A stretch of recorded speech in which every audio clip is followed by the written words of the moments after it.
भरगच्च मसाले आणि त्याची भाजणी। तुम्हाला जर अतिशय उत्कृष्ट पद्धतीची चटणी तयार करून जर पाहिजे तर भेट द्यायला लागते शिंदराज मसाल्याला।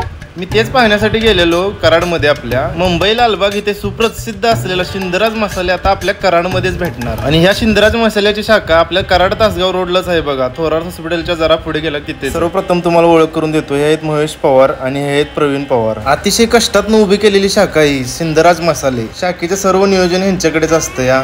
आणि भावांनो, खरोखर अखंड महाराष्ट्रात एक नंबर गाजलेला मसाला म्हणजे शिंदराज मसाला। यांच्याकडे चटणी भाजणीसाठी लागणारा मसाला योग्य मोजमापानेच मापून घेतला जातो आणि पूर्णपणे लोखंडाच्या कढईमध्ये भाजून दिला जातो भावांनो। त्यामुळे शरीरासाठी कुठलेही हानिकारक घटक ह्याच्यामध्ये सामील होत नाहीत, कारण घरी आपण जे मसाले भाजतो ते अल्युमिनियमच्या कढईमध्ये भाजले जातात आणि यांच्याकडे सर्व स्वच्छता बाळगूनच कामं केली जातात आणि एक नंबर क्वालिटी आहे भावांनो। चटणी तुम्ही एकदा जर केली तुम्हाला वर्षभर पुन्हा बघायची काही गरज नाहीये आणि ह्यांचं नियोजन एकदम परफेक्टच असतं या।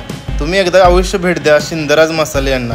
तुमचे कुठलेही लग्न कार्य असू दे, हॉटेलचा व्यवसाय असू दे किंवा घरगुती चटणी लागणार असेल किंवा चहासाठी मसाले किंवा लागणार असतील तरी पण तुम्ही इथून घेऊ शकताय। आणि यांच्याकडे तुम्हाला सातारी मसाला, राजवाडी गरम मसाला, ब्राह्मणी गोड मसाल्यांमध्ये अनेक व्हरायटी यांच्याकडे अवेलेबल आहेत। तर नक्की विजिट करा शिंदराज मसाले कराड।